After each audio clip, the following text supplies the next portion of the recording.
Gracias por la compañía. Ahora vamos a hablar de tecnología y para eso ya está conmigo Juan Manuel Medina y hoy con un tema muy especial. Bueno, es que siempre esto de la tecnología mueve una cosquillita que uno siempre, pues sí, este tema, pero el otro es mejor y el otro y así. ¿Cómo te va hoy? Excelente, mi querida Adi. Buen día, amigos televidentes.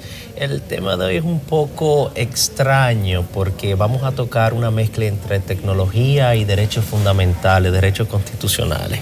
¿Por qué? Porque el día 10 de diciembre es el Día Internacional de la Declaración Universal de los Derechos del Hombre, los derechos humanos. Entonces, ¿qué sucede? Muchos de nosotros utilizamos los medios electrónicos sin percatarnos cómo violentamos o cómo nos enajenamos de ciertos derechos que se refutan derechos fundamentales, derechos que nos pertenecen simplemente por el hecho de ser seres humanos y que posteriormente se transformaron en derechos constitucionales, ¿verdad?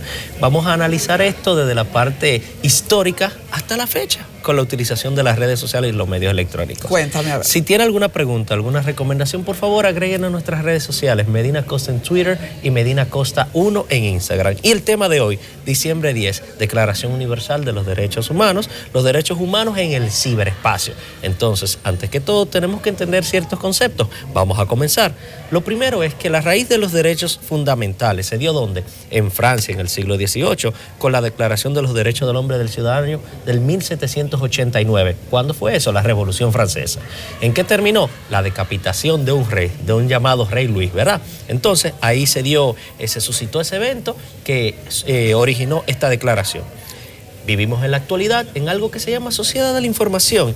¿Y qué es la sociedad de la información? Es el entorno donde vivimos, la conectividad que tienen los dispositivos, estas herramientas que nos permiten tener toda esta conexión con estos aparatos, el acceso a las informaciones, a la creación de contenido. Entonces, en este tipo de sociedad de la información, ya ninguno de nosotros podemos vivir sin internet. ¿Qué tú haces desde que te levantas? Lo primero, coger tu teléfono y ver qué actualizaciones tienes en tus medios electrónicos. Ya nadie ni siquiera toma la prensa escrita como lo hacía antes, sino que va a sus plataformas digitales.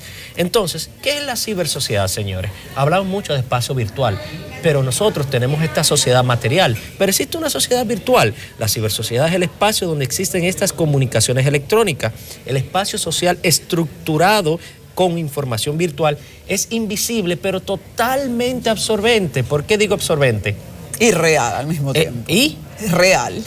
No es tangible, pero es real. ¿Por qué? Porque está conectado a través de este espacio virtual donde tenemos esta sociedad virtualizada, esta cibersociedad. Y es absorbente porque desde que nosotros despertamos, abrimos los ojos, estamos en contacto con estos espacios electrónicos. Utilizamos los celulares, las tabletas. De hecho, ya en los restaurantes ya no se ven las personas dialogando como antes, sino conectados los teléfonos, la familia, etcétera, etcétera. Es totalmente estresante este tipo de situación. ¿Por qué? Porque a veces no lo manejamos como una herramienta, sino que ella nos maneja a nosotros. Pero eso no es de ahora. Hablamos del año 1962, donde Marshall McLuhan habló de lo que era una aldea global. ¿Y qué es una aldea global en la actualidad? Señores, ya nosotros no tenemos fronteras. En el ciberespacio vivimos todo en un patio. ¿Por qué? Porque yo subo una información ahora mismo contigo, Adi, y en cuestión de nanosegundos ya está publicado y lo ven personas en el Reino Unido, lo ven personas en el otro lado del mundo. Es una aldea global por la conectividad que tenemos gracias a estas herramientas tecnológicas y la globalización, ¿verdad?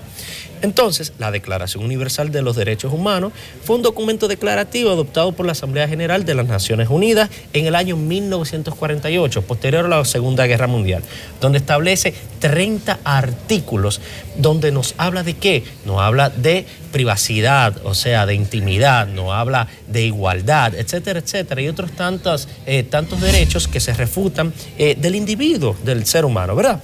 Posteriormente, ¿qué sucede? Estos asuntos, estos derechos, estos artículos, tanto de la Revolución Francesa en el 1789, fueron adoptados ¿dónde? En nuestras actas constitutivas, en nuestras constituciones, que estos derechos fundamentales se vuelven ¿qué? Derechos constitucionales. Y en la República Dominicana nosotros los tenemos amparados en nuestra Constitución. ¿Por qué estoy tocando esto? Porque en el año 1968 las Naciones Unidas dictó una resolución sobre los peligros que se derivan del uso de estas nuevas tecnologías, que hay que saber cómo afrontarlo. ¿Por qué? Porque la parte jurídica, la parte legal, tiene que ir acorde con estos avances tecnológicos para dirimir los conflictos que se presenten en la sociedad, pero también en esta cibersociedad. ¿Y cuáles son los principales conflictos, por ejemplo, que uno puede ver de esos derechos fundamentales afectados? Vamos a ponerlo simple. La libertad de expresión, que es un derecho fundamental. Nosotros todos tenemos la capacidad de expresar nuestro pensamiento sin que se nos detenga, ¿verdad? Pero hay que entender que la libertad de expresión tiene un límite. Usted tiene que saber lo que es el libertinaje de expresión, porque nosotros en las redes sociales decimos lo que se nos venga en gana sin saber que afectamos derechos de terceros. Entonces ahí es donde comienzan a surgir ciertos conflictos. Subimos una imagen que puede afectar a una persona sin respetar el derecho a la imagen. Entonces son muchos de estos derechos que se ven afectados, principalmente el derecho de la intimidad a través de los medios electrónicos, y te voy a mostrar por qué un poquito más adelante. Entonces, en estas redes sociales, en este mundo cibernético donde nosotros estamos viviendo, estas redes sociales son simplemente unas estructuras compuestas por un conjunto de actores con interés en común. Hay distintos tipos de redes sociales horizontales, en los cuales hay de todo. Nosotros hablamos de todo tipo de temas, como por ejemplo Facebook, que tiene más de 2.500 millones de usuarios, de los cuales más de 400 millones son cuentas falsas, que fue el último análisis de la OTAN. Y estas redes sociales, hay redes sociales verticales que se encargan de temas específicos, por ejemplo Pinterest, que es de fotografía, LinkedIn, que es para asuntos profesionales, ¿verdad? Entonces, nosotros en los medios electrónicos, nuestra vida privada ya no es privada, es preocupante porque subimos absolutamente todo. Subimos dónde estamos, lo que comemos, lo que hacemos.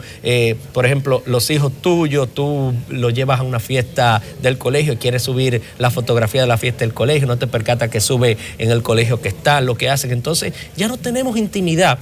Ese derecho fundamental lo estamos entregando a los medios electrónicos por un asunto contractual, que son los contratos electrónicos a simple clic.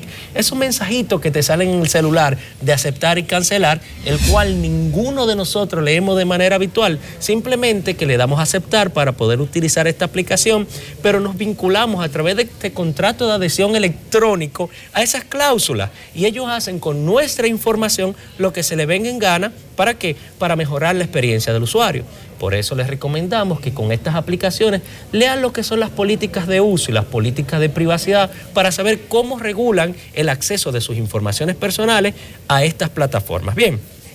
Esta persona me encantó una conferencia que tuvo el año pasado, que se llama Alex Ross, que fue asesor de Barack Obama, es una autoridad global en tecnología y educación, que dijo esto, que nosotros producimos más data, o sea, más información, cada 2 días desde el 2003, que la data que se produjo desde las pinturas de las cavernas hasta ese año.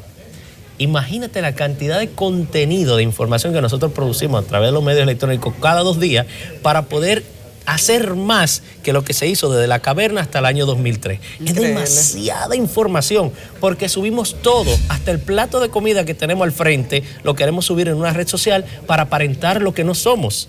¿Tú conoces a alguien pobre en Instagram? No, no hay gente pobre en Instagram. Todo el mundo anda en carros buenos, todo el mundo come bien, todo el mundo anda bien vestido, todo el mundo está súper limpio gracias a estos filtros, ¿me entiendes? Entonces, eso es lo que sucede.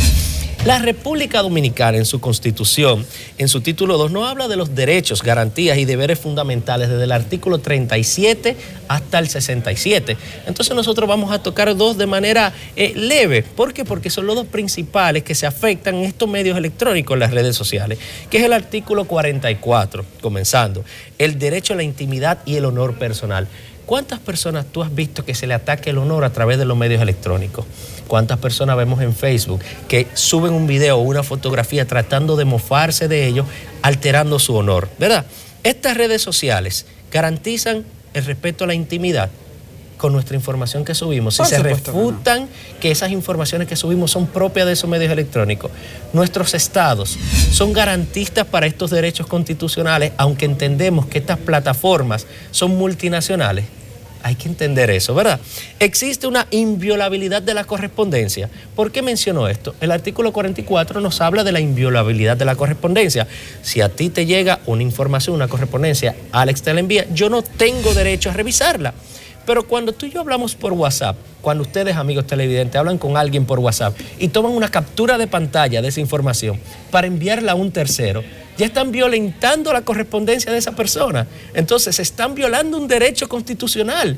Entonces, pueden ser sometidos por eso. Entiendan que cuando usted hace un capture de una conversación que se refuta privada como correspondencia de otra persona, sin su autorización no debe de hacerlo nunca. Bien, porque está violando un derecho constitucional. Vamos al otro. Al artículo 49, que nos habla de libertad de expresión e información, en lo cual debemos de entender que podemos expresar nuestras ideas libremente, siempre y cuando no afectemos derechos de terceros, ¿verdad? No debemos de estar diciendo y publicando en los medios electrónicos lo que se nos venga en gana. Hay que entender algo, mi querida Adis, que mi derecho termina donde comienza el tuyo. Hay que entender lo que es libertad de expresión y hay que saberlo diferenciar de libertinaje, porque a veces nosotros queremos atacar, burlarnos, decir y hacer lo que se nos venga en gana. De hecho, hasta un simple like que usted dé en una publicación de un comentario ofensivo o de burla a otra persona, ya usted es cómplice. En Estados Unidos hubo una sentencia porque había una persona que su novio, ella tuvo relaciones con él, e hicieron un video de carácter pornográfico. Ese video se filtró y lo vieron muchísimas personas y se enviaba por WhatsApp. Le creó un daño psicológico tan grande a ella que posteriormente sometieron a la persona que filtró el video. Y el magistrado, el juez, creó una jurisprudencia a través de la toma de decisión, que cualquier persona que reenviara ese video sin la autorización de los actuantes o cualquier video de esa índole, iba a ser sometido y podía ser sancionado y sometido hasta 3 meses de prisión. ¿Qué quiere decir? Que hay que tomar las medidas garantistas para dirimir cualquier conflicto que surja a través de estos medios electrónicos. Hablamos de derechos humanos. Señores, hay que conocer cuáles son nuestros derechos, pero también hay que respetar los derechos de los terceros y entender que estos medios electrónicos y las redes sociales no son un juego. Si tiene alguna pregunta o quiere hacer alguna recomendación, amigo televidente, agréguenos por favor a nuestras redes sociales. Medina Costa en Twitter y Medina Costa 1 en Instagram. Te agradezco, un tema que provoca mucha reflexión. Así y así es. Entonces con ese título nos vamos a la pausa. Buen fin de semana, Juan Manuel. Para ti también, mi querida Adis. Ok, volvemos en breve.